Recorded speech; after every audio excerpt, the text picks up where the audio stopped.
ഈശോമിശിഹായ്ക്ക് സ്തുതിയായിരിക്കട്ടെ. കഴിഞ്ഞ 2 ദിവസങ്ങളായിട്ട് ശുദ്ധീകരണ സ്ഥലവുമായി ബന്ധപ്പെട്ട ചില വിഷയങ്ങളാണ് നമ്മൾ ചർച്ച ചെയ്യുകയും ചിന്തിക്കുകയും ചെയ്യുന്നത്.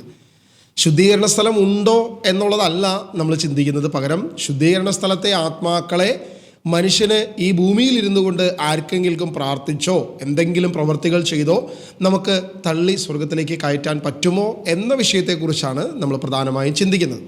ശുദ്ധീകരണ സ്ഥലം ഉണ്ടോ ഇല്ലയോ എന്ന കാര്യത്തെക്കുറിച്ച് ഞാൻ ഇതുവരെ വ്യക്തമായ ഒരു അഭിപ്രായം പറഞ്ഞിട്ടില്ല. എനിക്കിന്ന് നല്ല ബോധ്യമുണ്ട്. തൽക്കാലം ഞാനിത് പറയുന്നില്ല, സമയമെടുക്കും, നമുക്ക് സമയമെടുത്ത് അതിനെക്കുറിച്ച് ചിന്തിക്കാം. എന്തായാലും ഇന്ന് ഒരു പുസ്തകം വായിക്കാമെന്നാണ് ഞാൻ കരുതുന്നത്.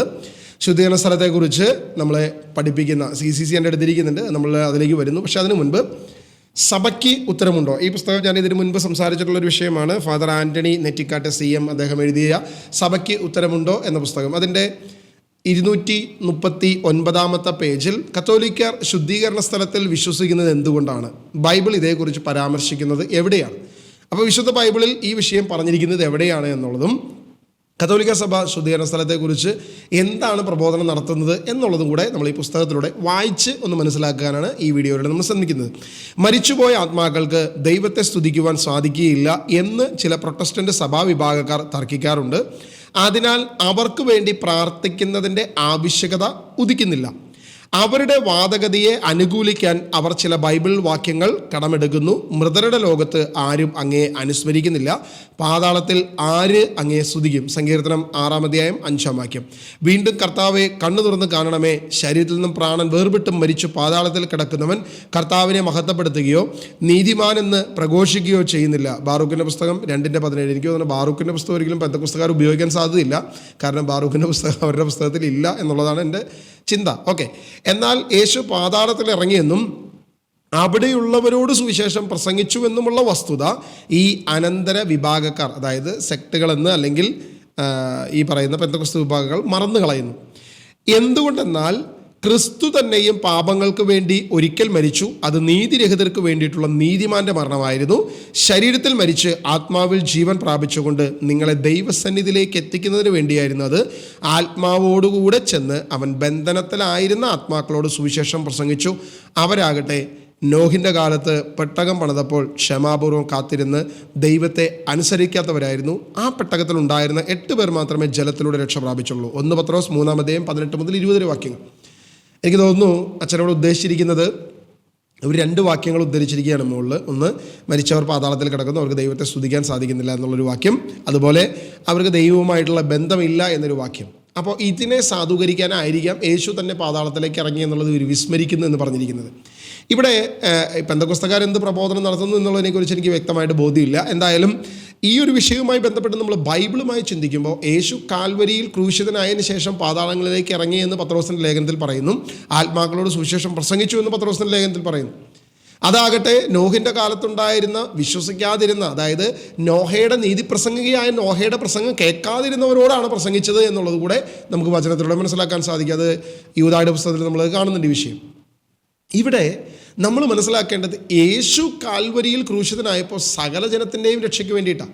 പഴയ നിയമത്തിൽ മരിച്ചവർക്കും പുതിയ നിയമത്തിൽ മരിച്ചവർക്കും, അല്ലെങ്കിൽ യേശുവിൻ്റെ കാലം വരെ മരിച്ചവർക്കും അതിനുശേഷം മരിക്കാനിരിക്കുന്നവർക്കും സകലരുടെയും രക്ഷയ്ക്ക് വേണ്ടിയിട്ടാണ് യേശു ക്രൂശിൽ മരിച്ചത്. അപ്പോൾ യേശു മരിച്ചു ഉദ്ധാനം ചെയ്തു എന്ന് പ്രഘോഷിക്കപ്പെടേണ്ടത്, അല്ലെങ്കിൽ ക്രിസ്തുവിൻ്റെ കാൽവരിയിലെ ക്രൂശിനെ കുറിച്ച് പ്രഘോഷിക്കപ്പെടേണ്ടത്, അത് എല്ലാവരോടും പ്രഘോഷിക്കപ്പെടണം. യേശു താഴെ പോയി സുവിശേഷം പ്രസംഗിച്ചു എന്നുള്ളതിന് ആർക്കും ഒരു സംശയമില്ല. പക്ഷേ അത് ഈ പറയുന്ന ശുദ്ധീകരണ സ്ഥലത്തെ ആത്മാക്കളെ നമുക്ക് ഉന്നതിലേക്ക് വരുത്താൻ പറ്റുമെന്നുള്ളതിന് എങ്ങനെ തെളിവാവും എന്നുള്ളത് എനിക്ക് ഇതുവരെ മനസ്സിലായിട്ടില്ല. നമ്മൾ താഴോട്ടൊന്നും കൂടെ വായിച്ചു നോക്കുക. ഈ ലോകത്തിൽ നിന്നും മൺമറഞ്ഞ ക്രിസ്ത്യാനികളൊന്നും യഥാർത്ഥത്തിൽ മരിച്ചിട്ടില്ല, മറിച്ച് അവർ ദൈവത്തിൽ ജീവിക്കുന്നു. അവിടുന്ന് മരിച്ചവരുടെ അല്ല, ജീവിക്കുന്നവരുടെ ദൈവമാണ്. അവിടത്തേക്ക് എല്ലാവരും ജീവിക്കുന്നവർ തന്നെ. ലൂക്കാ സുവിശേഷം 20:38 വളരെ ശ്രേഷ്ഠമായൊരു വാക്യമാണ്. യേശു പറഞ്ഞ, പ്രത്യേകിച്ച് പുനരുദ്ധാനം ഇല്ല എന്ന് പറഞ്ഞ് വാദിക്കുന്ന സദുക്കായരുടെ ഇടയിലേക്ക് യേശു കൊടുത്തൊരു വാക്യമാണ്. അത് മാത്രമല്ല, യേശു പറഞ്ഞ അബ്രാഹത്തിനെ, ഇസ്ഹാക്കിനെ, യാക്കോബിനെ, അതായത് പഴയ നിയമത്തിലെ അവർ വിശ്വസിക്കുന്ന 5 പുസ്തകമായ തോറയിൽ നിന്ന് തന്നെ തെളിവെടുത്തുകൊണ്ട് കൃത്യമായി പുനരുദ്ധാനത്തെക്കുറിച്ച് പറഞ്ഞു. എനിക്ക് ആരും മരിച്ചവരല്ല, അബ്രാഹാം മരിച്ചവരല്ല, ഇസ്ഹാക്ക് മരിച്ചവരല്ല, യാക്കോബ് മരിച്ചവരല്ല, എല്ലാവരും ജീവിക്കുന്നവരാണ്. ഇത് നമ്മൾ കൊളോസ്യ ലേഖനത്തിൽ കാണുന്നുണ്ട്. എല്ലാവരും ക്രിസ്തുവിൽ നിഗൂഢമായി സ്ഥിതി ചെയ്യുന്നു. സകലരും ആര്? വിശ്വസിക്കുന്ന വിശ്വാസികളുടെ കൂട്ടത്തെക്കുറിച്ചാണ് പറയുന്നത്. ക്രിസ്തുവിൽ വിശ്വസിക്കുന്ന സമൂഹത്തെക്കുറിച്ചാണ് പറയുന്നത്. എൻ്റെ ലളിതമായൊരു ചോദ്യം, ഈ പറയുന്ന ശുദ്ധീകരണ സ്ഥലത്ത് നിൽക്കുന്നവർ വിശുദ്ധരാണോ? വിശുദ്ധരായിട്ടുള്ളവർ അബ്രഹത്തെ പോലെയുള്ളവർ, ഇസ്ഹാക്കിനെ പോലുള്ളവർ, യാക്കോബിനെ പോലുള്ളവർ. അബ്രഹത്തിൻ്റെ വിശ്വാസം എന്താണെന്ന് ഞാൻ പറഞ്ഞു തരേണ്ട ഒരു ആവശ്യം ക്രിസ്ത്യാനിക്ക് ഇല്ല എന്ന് ഞാൻ വിശ്വസിക്കുന്നത്. കാരണം തൻ്റെ പിതാവിൻ്റെ ഭവനത്തിൽ നിന്നും സകലതും ഇട്ടെറിഞ്ഞ് വിശ്വാസത്താൽ ഇറങ്ങിത്തിരിച്ചവനാണ് അബ്രഹാം എന്ന് റോമാലേഖനത്തിൽ അപ്പസ്തലനായ പൗലോസ് പറയുമ്പോൾ അബ്രഹാമിൻ്റെ വിശ്വാസം ശ്രേഷ്ഠമാണെന്ന് ഹെബ്രായ ലേഖനത്തിൽ അതിന് 11-ാം അധ്യായത്തിൽ പൂർവ്വ പിതാക്കന്മാരുടെ വിശ്വാസത്തെക്കുറിച്ച് മുഴുവൻ പറയുമ്പോൾ വിശ്വാസത്താൽ എന്ന് അവരുടെ ഓരോ പ്രവൃത്തികളെക്കുറിച്ചും പറയുക. വിശ്വാസത്താൽ അവർ ചെങ്കടൽ പിളർന്നു, വിശ്വാസത്താൽ അവർ ജോർദാൻ കടന്നു, ഇങ്ങനെയുള്ള കാര്യങ്ങളൊക്കെ അവിടെ പറയുക. എൻ്റെ ചോദ്യം, ഇങ്ങനെ വിശ്വാസത്തിൽ ജീവിക്കുന്ന വിശ്വാസികളാണോ ഇന്നും ശുദ്ധീകരണ സ്ഥലത്ത് കിടക്കുന്നത്? അതെയോ പാപം ചെയ്തവരാണോ?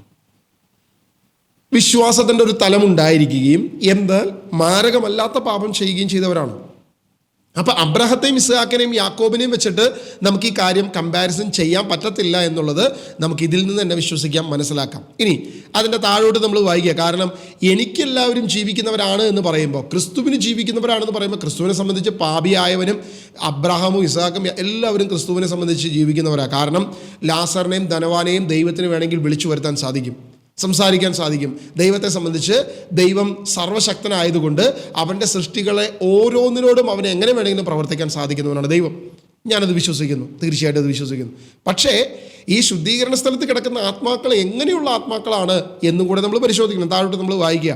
ദൈവത്തെ നേരിൽ കണ്ട് ധന്യമാക്കുന്ന ആനന്ദം അനുഭവിക്കുന്ന ആത്മാക്കളെ മരിച്ചവരായി നമുക്ക് കണക്കാക്കാനാവില്ല. ദാനിയേൽ പ്രവാചകൻ എന്താണ് ഇതിനെപ്പറ്റി പറയുന്നത് കാണാം. ആത്മാക്കളെ, നീതിമാന്മാരുടെ ചേതസ്സുകളെ കർത്താവിനെ വാഴ്ത്തുവിൻ, എന്നേക്കും അവിടുത്തെ പാടിപ്പുകഴ്ത്തുവിൻ. യെശയ്യാ പ്രവചൻ്റെ വാക്കുകൾ നമ്മുടെ ചെവികളിൽ നിന്നും ഇന്നും മുഴങ്ങുന്നു. പൂഴിയിൽ ശയിക്കുന്നവരെ ഉണർന്ന് സന്തോഷ കീർത്തനം ആലപിക്കുവിൻ. അങ്ങയുടെ ഹിമകണങ്ങൾ പ്രകാശം ചൊരിയുന്നു. തുഷാരബിന്ദുവാണ് നിഴലുകളുടെ താഴ്വരയിൽ, അത് വർഷിക്കും. പലപ്പോഴും പഴയ നിയമത്തിൻ്റെ പ്രവചനങ്ങളുടെ പൂർത്തീകരണം ക്രിസ്തുവിലൂടെ നടക്കാനിരിക്കുന്ന പ്രവചനങ്ങളുണ്ട്. അതായത് യേശു ക്രിസ്തു കാൽവരിയിൽ മരിച്ചു കഴിയുമ്പോൾ അവിടെ മത്തായി സുവിശേഷം 28-ാം അധ്യായത്തിൽ നമ്മൾ 52-ാം വാക്യത്തിൽ നമ്മൾ വായിക്കുമ്പോൾ ആ തിരശ്ശീല രണ്ടായി കീറുകയും കല്ലറയിൽ അനേകർ ഉണർന്നെഴുന്നേൽക്കുകയും വിശുദ്ധരായ പല വ്യക്തികൾക്കും അവൻ പ്രത്യക്ഷപ്പെടുകയും ചെയ്തു എന്നുള്ള വചനം നമ്മൾ മറക്കരുത് എന്നുള്ളതാണ്.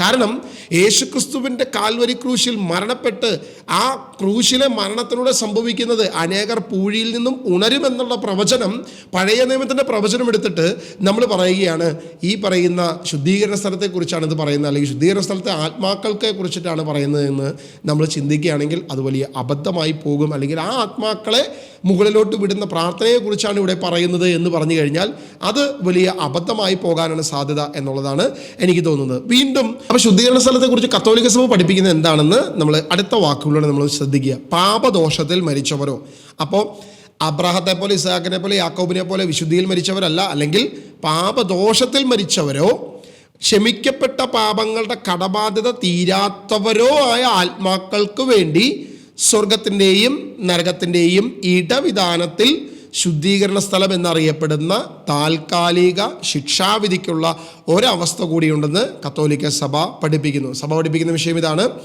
ഈ പറയുന്ന സ്വർഗത്തിൻ്റെയും നരകത്തിൻ്റെയും ഒരു ഇടവിധാനം. അതായത് ഇതിൻ്റെയൊക്കെ ഒരു എഡ്ജിലായിരിക്കാം, അല്ലെങ്കിൽ പോകുന്ന വഴിയുടെ ഇടനാഴിയാണോ, അല്ലെങ്കിൽ ഇപ്പോൾ ഒരു വലിയ കിണറാണെങ്കിൽ അതിൻ്റെ പടികളായിട്ട് നമുക്ക് വേണമെങ്കിൽ കാണാം. എങ്ങനെ വേണമെങ്കിലും നമുക്ക് ഇമാജിനേറ്ററി, നമുക്ക് ഏത് രീതിയിൽ വേണമെങ്കിലും ചിന്തിക്കാം.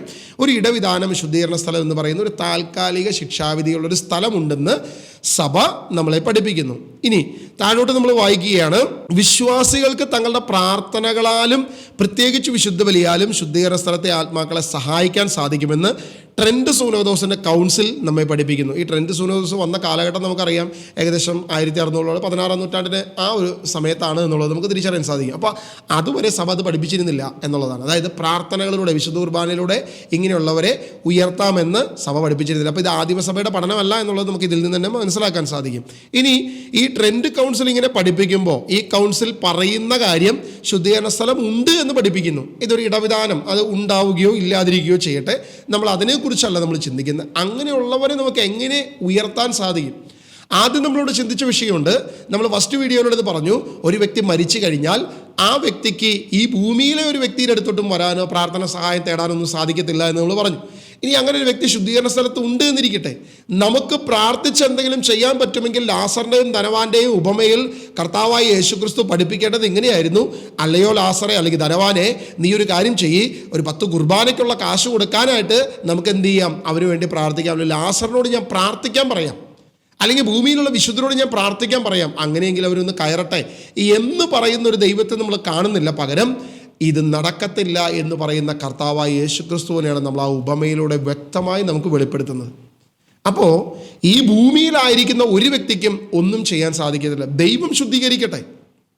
അങ്ങനെ ഒരു ശുദ്ധീകരണ സ്ഥലം ഉണ്ടെങ്കിൽ, അങ്ങനെ ഒരു ഇടവിധാനമുണ്ടെങ്കിൽ ഈ ഭൂമിയിലെ മനുഷ്യന് എന്ത് ചെയ്യാൻ സാധിക്കും? ദൈവം സർവശക്തനാണ്, ദൈവത്തിന് അസാധ്യമായ ഒന്നുമില്ല. അങ്ങനൊരു സ്ഥലമുണ്ടെങ്കിൽ ആ സ്ഥലത്ത് നിന്നും ദൈവം വിശുദ്ധീകരിച്ച് ദൈവരാജ്യത്തിലേക്ക് എത്തിക്കാൻ കഴിയുമെങ്കിൽ ദൈവം അത് ചെയ്യട്ടെ.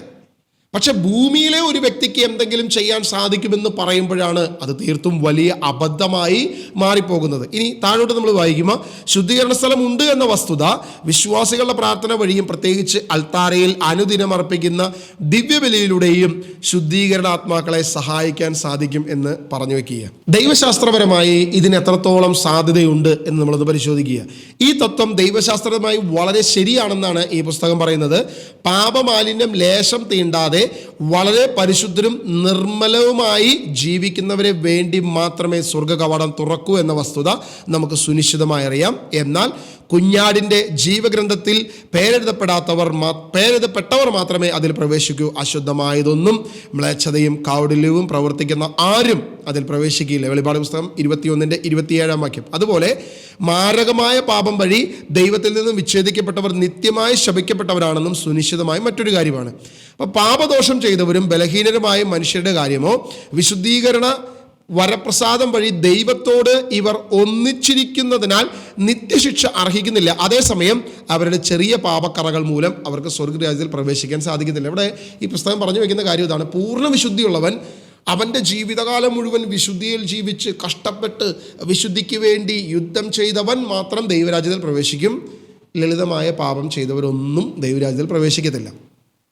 എൻ്റെ ഒരു ചെറിയൊരു ചോദ്യം, യേശു തൻ്റെ ആത്മാവിൽ നിവേശിതമായി യോഹന്നാൻ സുവിശേഷം തൻ്റെ ലേഖനത്തിൽ എങ്ങനെ എഴുതി? കുഞ്ഞുമക്കളെ, നിങ്ങൾ പാപം ചെയ്തു പോവുകയാണെങ്കിൽ ദൈവത്തിൻ്റെ സന്നിധിയിൽ നിങ്ങൾക്കായൊരു മധ്യസ്ഥൻ കർത്താവായ യേശുക്രിസ്തു ഉണ്ട്. നിങ്ങൾ പാപങ്ങൾ ഏറ്റുപറയുന്നെങ്കിൽ അവൻ വിശ്വസ്തനും നീതിമാനുമാകിയാൽ അവൻ നിന്റെ പാപങ്ങൾ ഏറ്റെടുക്കുകയും നിന്നെ കഴുകുകയും ശുദ്ധീകരിക്കുകയും ചെയ്യും. 1 യോഹന്നാൻ അദ്ദേഹത്തിൻ്റെ ലേഖനത്തിലെ 1-ാം അധ്യായം അതിൻ്റെ 7 മുതൽ താഴോട്ടുള്ള വാക്യങ്ങൾ നമ്മൾ പരിശോധിച്ചാൽ ഈ വാക്യങ്ങൾ നമ്മൾ കാണുകയാണ്. അപ്പോൾ നമ്മളിവിടെ പറഞ്ഞു വെക്കുന്ന ഒരു പ്രധാനപ്പെട്ട വിഷയമുണ്ട്. പ്രത്യേകിച്ച് കത്തോലിക്കർക്ക് മാത്രം, നമുക്ക് മാത്രം സ്വന്തമായ കുമ്പസാരം എന്ന് പറയുന്ന ഒരു കൂദാശ. എല്ലാ ദിവസവും കുമ്പസാരിക്കുന്ന, ആഴ്ചയിലൊരിക്കൽ കുമ്പസാരിക്കുന്ന, മാസത്തിലൊരിക്കൽ കുമ്പസാരിക്കുന്ന, അല്ലെങ്കിൽ വർഷത്തിലൊരിക്കൽ കുമ്പസാരിക്കുന്ന നമ്മുടെ കുമ്പസാരം മുഴുവൻ വെറുതെ ആയോ? ഒരു ഉപകാരവും ഇല്ലേ? ഞാനിതെല്ലാം ദൈവസന്നിധിയിൽ ഏറ്റു പറഞ്ഞിട്ടും അവൻ വിശ്വസ്തനും നീതിമാനുമാകിയാൽ നമ്മുടെ പാപങ്ങളെ കഴുകുകയും വിശുദ്ധീകരിക്കുകയും ചെയ്യുമെന്ന് പറഞ്ഞ യോഹന്നാൻ്റെ ലേഖനം വെറുതെ ആയോ?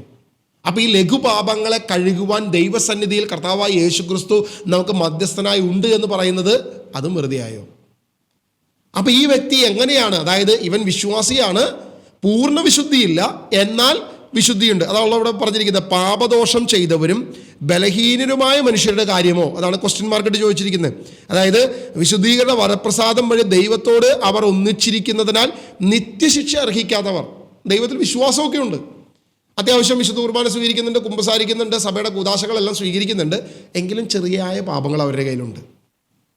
ജീവന്റെ പുസ്തകത്തിൽ പേരെഴുതി ചേർക്കപ്പെടുന്ന പൂർണ്ണ വിശുദ്ധി, വെളിപ്പാട് പുസ്തകത്തിൽ പറയുന്ന 21-27 പറയുന്ന ഒരു മാലിന്യവും ഏൽക്കാത്ത വിശുദ്ധനല്ല അവൻ. ഈ ജഡികമായ ചില മാലിന്യങ്ങളൊക്കെ അവൻ്റെ മേലിലുണ്ട്. അപ്പോൾ ആ മാലിന്യങ്ങളെ കഴുകാനല്ലേ നമ്മൾ കുമ്പസാരിച്ചുകൊണ്ടിരിക്കുന്നത്? അങ്ങനെ കുമ്പസാരിച്ചതൊക്കെ വെറുതെ ആയോ? അങ്ങനെ കുമ്പസാരിച്ചത് വെറുതെ ആയിട്ടാണോ അപ്പോൾ ശുദ്ധീകരണ സ്ഥലം? അപ്പോൾ എങ്ങനെയാണെങ്കിൽ ഏതെങ്കിലും ഒരെണ്ണം പോരെ? അങ്ങനെ കുമ്പസാരം വേണ്ട, നമുക്ക് ശുദ്ധീകരണ സ്ഥലം മതി. ശുദ്ധീകരണ സ്ഥലത്തുള്ള ആത്മാക്കൾ എന്തായാലും നമുക്ക് ഇവിടെ തള്ളിക്കയറ്റി വിടാലോ. അപ്പോൾ അതല്ലേ കുറച്ചുകൂടി പ്രായോഗികമായൊരു കാര്യം. എന്നാൽ പിന്നെ കുമ്പസാരം നമുക്ക് വേണ്ടെന്ന് വയ്ക്കാം.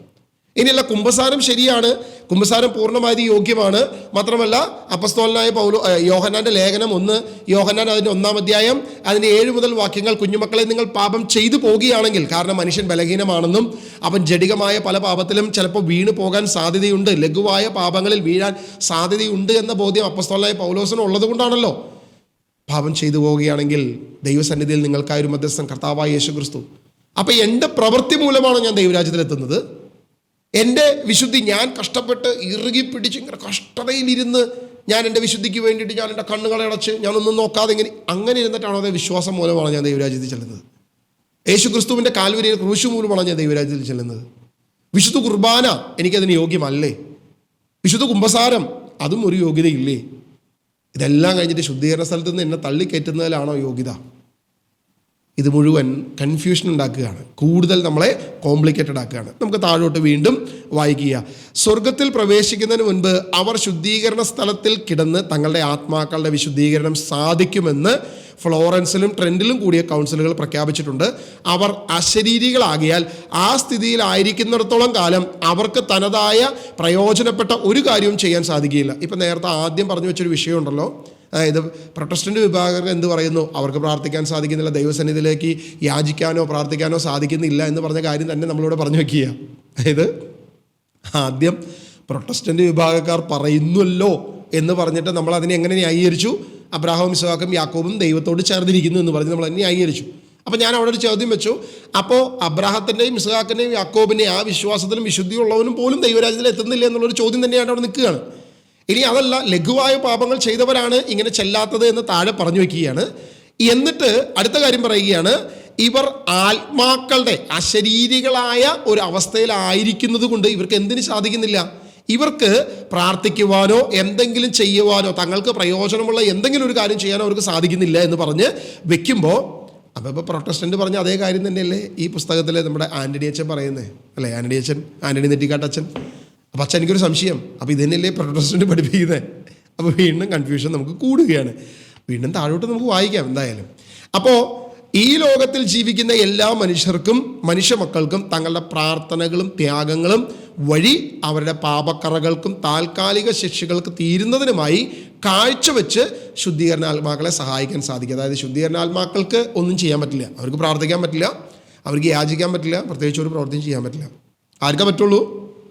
ഇവർക്ക് മാത്രമേ പറ്റുള്ളൂ. അപ്പോൾ വീണ്ടും എനിക്കൊരു സംശയം വന്നേക്കാണ്, നമ്മുടെ ഈ ആലീസ് അമ്മച്ചിയുടെ അടുത്തൊക്കെ വന്ന് പ്രാർത്ഥന സഹായം തേടിയതപ്പോൾ ഏതാത്മാവാണ്? അല്ലെങ്കിൽ ശുദ്ധീകരണ സ്ഥലത്ത് ആത്മാക്കൾ വന്നിട്ടാണല്ലോ പാതിരാപ്പിയോൻ്റെ അടുത്ത് വന്നിട്ട് ചോദിച്ചേ, അല്ലയോ പാതിരാപ്പിയോ, എനിക്ക് വേണ്ടി നീ വിശുദ്ധ കുർബാന അർപ്പിക്കണം എന്ന് പറഞ്ഞ്. അപ്പോൾ ഈ ആത്മാവിന് പ്രാർത്ഥന സഹായം ദൈവത്തിൻ്റെ അടുത്തോട്ട് പറയാൻ പറ്റില്ല, പക്ഷേ വിശുദ്ധരായ പാതിരാപ്പിയോൻ്റെ അടുത്തേക്ക് വരാൻ പറ്റും. അപ്പോൾ അതെങ്ങനെ സാധിക്കും? കർത്താവ് വീണ്ടും കുഴപ്പിക്കുകയാണത്. അന്വേഷ ഇത് കൂടുതൽ എൻ്റെ പ്രശ്നത്തിലേക്ക് കൊണ്ടുപോകും. എന്നെ കേൾക്കുന്ന പ്രിയപ്പെട്ട വിശ്വാസികളെ, നിങ്ങൾ മനസ്സിലാക്കുക, നമ്മുടെ പോക്കറ്റിലെ പണം അപഹരിക്കുന്ന ഏറ്റവും വലിയൊരു കൗടല്യമായ അല്ലെങ്കിൽ ഒരു കാപട്യമാണ് ഈ പറയുന്ന ശുദ്ധീകരണ സ്ഥലത്തെ ആത്മാക്കൾക്ക് വേണ്ടിയിട്ടുള്ള പ്രാർത്ഥനകളും അതിനുവേണ്ടി നമ്മൾ ചെലവഴിക്കുന്ന പണവും എന്ന തിരിച്ചറിവ് ഇനിയെങ്കിലും നമുക്കുണ്ടാകണം. എന്തായാലും ഈ പുസ്തകം വായിച്ച് അവസാനിപ്പിക്കാമെന്ന് ഞാൻ വിചാരിക്കുന്നു. CCCയിലേക്ക് ഇന്ന് തൽക്കാലം കടക്കാനുള്ള സമയമുണ്ടെന്ന് എനിക്ക് തോന്നുന്നില്ല. ഹെബ്രായർ അനുഷ്ഠിച്ചു പോകുന്ന ഈ വിശ്വാസ സത്യം പഴയ നിയമത്തിൽ നമുക്ക് കാണാൻ സാധിക്കും. യഹൂദ മതത്തിൻ്റെ ഒരു സാമാന്യ രീതിയായിരുന്നു മരിച്ചവർക്ക് വേണ്ടിയുള്ള പ്രാർത്ഥന. ഇത് പറഞ്ഞു വയ്ക്കുമ്പോൾ നേരെ നമ്മൾ എവിടേക്കാണ് പോകുന്നതെന്ന് അറിയാലോ? മക്കബാര പുസ്തകത്തിലേക്കാണ്. മരിച്ചവർ ഉയർപ്പിക്കുമെന്ന പ്രതീക്ഷയില്ലായിരുന്നുവെങ്കിൽ അവർക്ക് വേണ്ടി പ്രാർത്ഥിക്കുന്നത് നിഷ്പ്രയോജനവും ഭോഷത്വവുമാകുമായിരുന്നു. എന്നാൽ ദൈവഭക്തിയോടെ മരിച്ചവർക്കായി ഒരുക്കിയിരിക്കുന്ന അമൂല്യ സമ്മാനത്തെക്കുറിച്ച് അവൻ പ്രത്യാശ പുലർത്തിയെങ്കിൽ അത് പാവനവും ഭക്തിപൂർണവുമായ ഒരു ചിന്തയാണ്. അതിനാൽ മരിച്ചവർക്ക് പാപമോചനം ലഭിക്കുന്നതിന് അവൻ അവർക്ക് വേണ്ടി പാപ പരിഹാര കർമ്മം അനുഷ്ഠിച്ചു. എൻ്റെ പ്രധാനപ്പെട്ട ഒരു വിഷയം ഇവിടെയുണ്ട്. അതായത് വിശുദ്ധ കുർബാനയുമായി ബന്ധപ്പെട്ട് ഞാൻ മറ്റൊരു ക്ലാസ് ചെയ്യുന്നുണ്ട്, മരിച്ചവർക്ക് വേണ്ടിയിട്ടുള്ള വിശുദ്ധ കുർബാന. അത് വേറൊരു ക്ലാസ്സിൽ പറയാതെ ഉദ്ദേശിക്കുന്നത്. എന്നാലും ഒരു ചെറിയൊരു ടോപ്പിക്കിൻ്റെ ഒരു ചെറിയൊരു തലം ഒന്ന് പറഞ്ഞു പോവുകയാണ്. പഴയ നിയമത്തിൽ മക്കബായരുടെ പുസ്തകത്തിൽ അനുഷ്ഠിച്ചത് അവരുടെ പാപങ്ങൾക്ക് വേണ്ടിയിട്ടുള്ള ബലികളായിരുന്നു. അതുപോലെ തന്നെയാണോ ഇന്നും വിശുദ്ധ കുർബാനയിൽ നമ്മൾ വീണ്ടും വീണ്ടും ബലി അർപ്പിക്കുന്നത്? പാപപരിഹാരത്തിന് വേണ്ടി പിന്നെയും നമ്മൾ വിശുദ്ധ കുർബാനയിൽ ബലി അർപ്പിക്കുകയാണോ ചെയ്യുന്നത് എന്നൊരു ചോദ്യം മാത്രം ഞാനിവിടെ അവസാനിപ്പിക്കുക. എന്താണ് വിശുദ്ധ കുർബാന എന്ന് എനിക്ക് തോന്നുന്നു എൻ്റെ കേൾവിക്കാർക്ക് അറിയുമോ അറിയില്ലേ എന്നുള്ളത് എനിക്കറിയത്തില്ല. എന്തായാലും നമ്മൾ അതിനെക്കുറിച്ച് പല വീഡിയോ ചെയ്തിട്ടുണ്ട്. അതൊന്ന് കണ്ടു കഴിഞ്ഞാൽ നമുക്ക് ഈ ചോദ്യത്തിൻ്റെ ഗ്രാവിറ്റി നമുക്ക് മനസ്സിലാകും. വീണ്ടും വിശുദ്ധ കുർബാന പാപപരിഹാര ബലിക്ക് വേണ്ടിയിട്ട് പിന്നെയും അർപ്പിക്കുന്ന തലത്തിലാണ് നമ്മൾ അർപ്പിക്കുന്നതെങ്കിൽ ഈ പറഞ്ഞ കാര്യം, അതായത് മക്കബായർ ചെയ്ത കാര്യത്തിൽ, മക്കബായരുടെ പുസ്തകത്തിൽ അവിടെ മക്കബീയൂസ് ചെയ്ത അതേ കാര്യം തന്നെ നമുക്ക് വീണ്ടും ചെയ്യാം. പക്ഷേ യേശുവിൻ്റെ കാൽവരി ക്രൂശാണ് നമുക്ക് സകലത്തിനും യോഗ്യമെന്ന് നമ്മൾ വിശ്വസിക്കുന്നെങ്കിൽ അപ്പോൾ ഇത് ചെയ്യണമോ വേണ്ടയോ എന്നൊരു ചോദ്യചിഹ്നം ഞാനവിടെ വെച്ച് അവസാനിപ്പിക്കുക. എന്തായാലും താഴോട്ട് നമുക്ക് വിശകലനം ചെയ്യാം. അതിനാൽ മരിച്ചവർക്ക് പാപമോചനം ലഭിക്കുന്നതിന് വേണ്ടി അവൻ അവർക്ക് വേണ്ടി പാപപരിഹാര കർമ്മം അനുഷ്ഠിച്ചു. അവൻ അവരിൽ നിന്നും 2000 ദ്രാക്മ വെള്ളി പിരിച്ചെടുത്ത് പാപപരിഹാര ബലിക്കായി ജെറുസലേമിലേക്ക് അയച്ചു കൊടുത്തു. പുനരുദ്ധാനം ഉണ്ടാകുമെന്ന് വിശ്വസിച്ച യൂദാസ് ചെയ്ത ഈ പ്രവൃത്തി ശ്രേഷ്ഠവും ഉചിതവും തന്നെ. മരിച്ചവർ ഉയർപ്പിക്കും എന്ന് വിശ്വാസം. ഇവിടെ നവോത്ഥാന പ്രൊട്ടസ്റ്റന്റ് വിഭാഗക്കാർ ഈ പുസ്തകത്തെ അവരുടെ സിദ്ധാന്തങ്ങൾക്ക് വലിയ തടസ്സമായി കണ്ടതിനാൽ അതിനെ ഒഴിവാക്കുകയായിരുന്നു പോംവഴി. ഇതിൻ്റെ പ്രാമാണ്യത്തെ, അതായത് ഇത് അപ്പസ്തോലികമല്ല എന്നും അല്ലെങ്കിൽ കാനോൺ അല്ല എന്ന് പറഞ്ഞ് ഇവരെ പ്രൊട്ടസ്റ്റന്റുകാരെ അതിനെ ഒഴിവാക്കി. അത് ഡ്യൂട്രോ കാനോണായിട്ട് നമ്മൾ തെന്ത്രോസ് ഊനോദോസിൽ നമ്മൾ അംഗീകരിച്ചിട്ടുണ്ട് 16-ാം നൂറ്റാണ്ടിൽ. അപ്പോൾ ഈ രണ്ടും ഏകദേശം ഒരു കാലഘട്ടമാണെന്നുള്ളത് നമുക്കറിയാം. ഇനി അത് ഒഴിവാക്കുകയായിരുന്നു, കാരണം ഈ പുസ്തകം അംഗീകരിച്ചാൽ ഇത് വലിയ പ്രശ്നമാണ്. എനിക്ക് തോന്നുന്നില്ല മക്കബായരുടെ പുസ്തകം അംഗീകരിച്ചത് കൊണ്ട് ഇതൊരു വലിയ പ്രശ്നമായി മാറില്ല. കാരണം പുതിയ നിയമത്തിൻ്റെ പ്രബോധനത്തിലൂടെ നമ്മൾ മക്കബായരുടെ പുസ്തകം കണ്ടു കഴിഞ്ഞാൽ ഈ പറയുന്ന വാക്ക് നമുക്ക് യാതൊരുവിധ പ്രശ്നം ഉണ്ടാക്കുന്നില്ല. എന്നെ സംബന്ധിച്ച് ഞാൻ POC ബൈബിളാണ് യൂസ് ചെയ്യുന്നത്. ഈ POC ബൈബിൾ യൂസ് ചെയ്യുമ്പോൾ ഈ മക്കബായരുടെ പുസ്തകവും ഞാൻ വായിക്കുന്നുണ്ട്. അപ്പോൾ ഈ മക്കബായരുടെ പുസ്തകത്തിലെ ഈ ഒരു വാക്യം പുതിയ നിയമത്തിൻ്റെ പ്രബോധനം, മനുഷ്യൻ ഒരു പ്രാവശ്യം മരിക്കണം, അതിനുശേഷം വിധി എന്ന് കൽപ്പിക്കപ്പെട്ടിരിക്കുന്നു, അവൻ്റെ ജീവിതകാലത്തായിരിക്കുന്ന കാര്യത്തെക്കുറിച്ചും ലാസറിൻ്റെയും ധനവാന്റെയും ഉപമയെക്കുറിച്ചും പുതിയ നിയമത്തിലെ അനേക പ്രബോധനങ്ങൾ നമ്മൾ അടുത്ത ദിവസത്തിലേക്ക് വരുന്നുണ്ട്. ആ വിഷയങ്ങളും എല്ലാമായി ചിന്തിക്കുമ്പോൾ ഈ മക്കബായരുടെ പുസ്തകത്തിലെ ഈ പഴയ നിയമ ബലി അത് വീണ്ടും വീണ്ടും വീണ്ടും വീണ്ടും വീണ്ടും ചെയ്തുകൊണ്ടിരിക്കുന്ന ബലി, യേശുവിൻ്റെ കാൽവരിയിലെ ബലി, ഏക ബലി. അപ്പോൾ വീണ്ടും ആ ബലി അർപ്പിക്കേണ്ടി വരത്തില്ല എന്നുള്ളതാണ് മക്കബായരുടെ പുസ്തകം അംഗീകരിച്ചാലും പ്രബോധനപരമായി നമ്മൾ മനസ്സിലാക്കാനുള്ളത്. ഇനി താഴോട്ട് ഈ പുസ്തകം പുതിയ നിയമത്തിൻ്റെ ചില വിഷയങ്ങളുമായി ബന്ധപ്പെട്ടിട്ട് നമ്മളോട് ചില വിഷയങ്ങൾ സംസാരിക്കുക. എന്തായാലും അടുത്തൊരു വീഡിയോയിലൂടെ നമ്മൾ ഈ വിഷയങ്ങളിലൂടെ നമ്മളൊന്ന് വിചിന്തനം ചെയ്യും. എന്തായാലും ഇത്രയും വിഷയം നമ്മൾ സംസാരിച്ചതോടുകൂടെ ഇവിടെ എത്ര പ്രാവശ്യം നമ്മൾ അങ്ങോട്ടും ഇങ്ങോട്ടും മലക്കം പറഞ്ഞു എന്നുള്ളത് ചിന്തിച്ചു നോക്കുക. അതായത് ഒരു പ്രബോധനത്തെ നമ്മുടേതായി എത്തിക്കാൻ ശ്രമിക്കുമ്പോൾ ഉണ്ടാകുന്ന ഒരു പരാജയമാണ് നമ്മളിവിടെ കണ്ടത്. ആദ്യം പ്രൊട്ടസ്റ്റന്റ് വിഭാഗക്കാരെ നമ്മൾ തള്ളി, എന്നിട്ട് പറഞ്ഞു ഈ ആത്മാക്കൾക്ക് ദൈവവുമായിട്ട് ബന്ധമുണ്ട്, അബ്രാഹാമിനും ഇസ്ഹാക്കിനും യാക്കോബിനും ബന്ധമുണ്ടല്ലോ എന്ന ചോദ്യം വെച്ച് ചില വാക്യങ്ങൾ നമ്മൾ ഉദ്ധരിച്ചു വെച്ചു. അതിനുശേഷം അവസാനം ലഘുവായ പാപങ്ങൾ ചെയ്ത ഈ ആത്മാക്കൾക്ക് ദൈവവുമായി ദൈവത്തോട് ചേർന്ന് ഒന്നും ചെയ്യാൻ സാധിക്കാത്തത് കൊണ്ട് ജീവിച്ചിരിക്കുന്ന നമ്മൾ ചെയ്യണം എന്നാൽ മാത്രമേ എന്തെങ്കിലും നടക്കത്തുള്ളൂ എന്ന് ഈ പുസ്തകം പറഞ്ഞു. അപ്പോൾ പ്രൊട്ടസ്റ്റന്റ് വിഭാഗം ആദ്യം പറഞ്ഞ വിഷയത്തിലേക്ക് തന്നെ കടന്നു വരികയാണ് ഇവിടെ ഉണ്ടായത്. മാത്രമല്ല മറ്റനേക വിഷയങ്ങൾ നമ്മൾ ഈ വീഡിയോയിലൂടെ നമ്മൾ വിശകലനം ചെയ്തു. ഇവിടെ സംഭവിക്കുന്നത് എന്താണ് എന്ന് നമ്മളൊന്ന് ചുരുക്കമായി പരിശോധിച്ചാൽ, ദൈവം ആഗ്രഹിക്കാത്ത ഒരു കാര്യത്തെക്കുറിച്ച് പ്രബോധനം നടത്തി വരുമ്പോൾ നമുക്ക് വരുന്ന വീഴ്ചകളാണ്. ഇത് എന്തിലേക്ക് നമ്മളെ വഴിതെറ്റിക്കുന്നു? നമ്മൾ എന്തിനാണ് ഇത്ര കഷ്ടപ്പെട്ട് ഇത്തരം വചനങ്ങളെ വളച്ചൊടിച്ച് നമുക്ക് ആശയപരമായ ഒരു കാര്യം ഉണ്ടാക്കാൻ വേണ്ടി, ഉപയോഗിക്കാൻ വേണ്ടി നമ്മൾ ഈ ഒരു കാര്യം ചെയ്യുന്നത് എന്ന് നോക്കിക്കഴിഞ്ഞാൽ നമ്മൾ പൊതുവേ പറയാറുള്ളൊരു ഉദാഹരണമുണ്ട്. ഒരുവൻ ഒരു കളവ് പറഞ്ഞാൽ ആ ഒരു കളവിനെ സത്യമാക്കിയെടുക്കാൻ അനേകായിരം കളവ് പറയേണ്ടി വരും എന്നുള്ളതാണ് പൊതുവെ ഈ ലോകത്തിൻ്റെ നിയമം. ഇതേ സംഭവത്തിലേക്ക് നമ്മളിവിടെ കടന്നു വരികയാണ്. കാരണം ഇങ്ങനെ നമുക്ക് ചെയ്യാൻ സാധിക്കുമെന്ന് പറഞ്ഞ് ഒരു കാലഘട്ടത്തിൽ നമ്മുടെ പൂർവ്വപിതാക്കന്മാർ, സഭയിലെ ചില മാർപ്പാപ്പമാർക്ക് വന്ന തെറ്റുകൾ പണമുണ്ടാക്കാനായിട്ട് അല്ലെങ്കിൽ ദേവാലയം പണിയാനോ മറ്റെന്തിനൊക്കെയോ ഇങ്ങനെയുള്ള ദണ്ഡവിമോചന പണങ്ങൾ പിരിക്കുകയും അതിന് ചീട്ടുകൾ ഉണ്ടാക്കുകയും കുറി ഉണ്ടാക്കുകയും അതിനുവേണ്ടി പണപ്പിരിവ് നടത്തുകയും ചെയ്തതിനെ ന്യായീകരിക്കാൻ വേണ്ടി പിന്നീട് പലവിധ പ്രബോധനങ്ങൾ കൊണ്ടുവന്ന് ഒപ്പീസിന് ചീട്ട്, കുർബാനയ്ക്ക് ചീട്ട്, ഇങ്ങനെയുള്ള കാര്യങ്ങളിലൂടെ നമ്മൾ പണസമ്പാദനത്തിന് വേണ്ടി ഈ ഒരു കാര്യത്തെ നമ്മൾ ന്യായീകരിച്ച് തനിക്കാക്കി വെടക്കാക്കി എന്ന് പറയുന്നൊരവസ്ഥയിലാണ് നമ്മളിപ്പോൾ നിൽക്കുന്നത്. എന്തുമാകട്ടെ, കേൾക്കുന്നവൻ ഇനിയെങ്കിലും ചെവികളെ തുറക്കുക. കർത്താവ് യേശു മിശിഹ നമുക്ക് വ്യക്തമായൊരു ബോധ്യം വെച്ചിട്ടുണ്ട്. എന്നിൽ വിശ്വസിക്കുന്നവൻ മരിച്ചാലും ജീവിക്കും. ഇതാണ് യേശു ക്രിസ്തു വ്യക്തമായി മർത്താ മറിയയുടെ സഹോദരനായ ലാസർ മരിച്ചു കഴിഞ്ഞപ്പോൾ യേശു വ്യക്തമായൊരു പ്രബോധനം നൽകി. എന്നിൽ വിശ്വസിക്കുന്നവൻ വിശ്വാസത്താൽ ജീവിക്കും, അവൻ മരിച്ചാലും ജീവിക്കും. അങ്ങനെ ക്രിസ്തുവിൽ വിശ്വസിച്ച് പൂർണ്ണ വിശ്വാസത്തോടെ, കുഞ്ഞുമക്കളെ നിങ്ങൾ പാപം ചെയ്തു പോവുകയാണെങ്കിൽ ദൈവസന്നിധിയിൽ നമുക്കായ ഒരു മധ്യസ്ഥൻ കർത്താവായ യേശു ക്രിസ്തു ഉണ്ടെന്ന ബോധ്യത്തിൽ അവൻ്റെ സന്നിധിയിൽ നമ്മുടെ പാപങ്ങളെ ഏറ്റുപറഞ്ഞ് ദൈവത്തോട് നിരപ്പായി നമ്മുടെ പാപങ്ങളെ കഴുകി വിശുദ്ധീകരിച്ച് അനുദിനം കർത്താവിൻ്റെ വരവിന് അല്ലെങ്കിൽ തനത് വിധിയാകുന്ന ഇപ്പോൾ എന്നെ ഈ നിമിഷം എൻ്റെ കർത്താവ് വിളിച്ചാൽ അവനോട് ചേർക്കപ്പെടാൻ സാധിക്കുമെന്ന് വിശ്വാസത്തിൽ നമ്മൾ ജീവിച്ചോണം. ഇന്ന് ഈ നിമിഷം മനുഷ്യൻ നിന്നെ വിളിക്കുന്നുവെങ്കിൽ നിന്റെ പൂർണ്ണമായ സമ്പാദ്യമോ നിന്റെ ഭൗതികമായ സകല കാര്യങ്ങളോ നിനക്ക് ഒരു ഗുണവും തരത്തില്ല, നിന്നെ ഒരു സ്ഥലത്തും എത്തിക്കത്തില്ല. പകരം നിന്റെ ആത്മാവിനെ നഷ്ടപ്പെടുത്തിയാൽ എന്ത് പ്രയോജനമെന്ന് നീ ചിന്തിക്കണമെന്ന് പറഞ്ഞ വചനത്തെ പൂർണ്ണമായ ഹൃദയത്തിൽ വെച്ചുകൊണ്ട് ഒരുക്കമുള്ളവരായി. ഈ നിമിഷം മരിച്ചാൽ എൻ്റെ കർത്താവിൻ്റെ സന്നിധിയിൽ എത്താൻ എനിക്ക് യോഗ്യത, അത് എൻ്റെ യോഗ്യതയല്ല, കാൽവരിയിൽ എനിക്ക് വേണ്ടി മരിച്ച ക്രിസ്തുവിനുള്ള യോഗ്യത എന്ന വിശ്വാസം ഹൃദയത്തിൽ ചേർത്ത് വെച്ചുകൊണ്ടൊരു ക്രിസ്ത്യാനി ജീവിക്കട്ടെ. അങ്ങനെ മുന്നോട്ട് പോകുമ്പോൾ അനുദിന വിശുദ്ധ കുർബാനയിലൂടെ വിശ്വാസത്തിലൂടെ പൂർണ്ണമായി വിശുദ്ധിയിൽ ജീവിച്ച് അവസാനം വരെ പിടിച്ചു നിൽക്കുന്ന രക്ഷ പ്രാപിക്കുക. കർത്താവിൻ്റെ സന്നിധിയിൽ നമുക്ക് ഒരുമിച്ച് കൂടാൻ ദൈവം ഇവിടെ നൽകട്ടെ എന്ന് പ്രാർത്ഥിക്കുന്നു. ഈ പുസ്തകത്തിൻ്റെ പുതിയ നിയമത്തിൻ്റെ പ്രബോധനങ്ങളുമായി ബന്ധപ്പെട്ട ചില വിഷയങ്ങൾ നാളത്തെ വീഡിയോയിലൂടെ നമ്മൾ പരിശോധിക്കും. അതിനുശേഷം മറ്റു പല വിഷയങ്ങളും ശുദ്ധീകരണ സ്ഥലവുമായി ബന്ധപ്പെട്ട് നമുക്ക് സംസാരിക്കാനുണ്ട്. ഈ വിഷയത്തിലൂടെ നമുക്ക് കടന്നു പോകാമെന്ന് വിചാരിക്കുന്നു. ഒരേ ഒരു നിർദ്ദേശം, ഒരേ ഒരു റിക്വസ്റ്റ് മാത്രം ഞാൻ പറയുന്നു. വിശ്വാസി വിശ്വാസത്താൽ ജീവിക്കട്ടെ, അല്ലാതെ പ്രവൃത്തിയാലല്ല, കാഴ്ചയാലല്ല നമ്മൾ വിശ്വസിക്കുന്നത്. വിശ്വാസത്താലാണ് പുതിയ നിയമസഭ ജീവിക്കേണ്ടത്.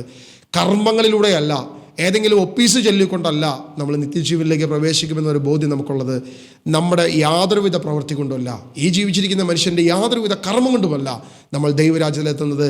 കാൽവരിയിൽ നമുക്ക് വേണ്ടി ക്രൂശിതനായ ക്രിസ്തുവാണ് നമ്മുടെ യോഗ്യത എന്ന് ഇനിയെങ്കിലും നമ്മൾ തിരിച്ചറിയുവാൻ കൃപ നൽകട്ടെ എന്ന് പ്രാർത്ഥിക്കുന്നു. God bless you.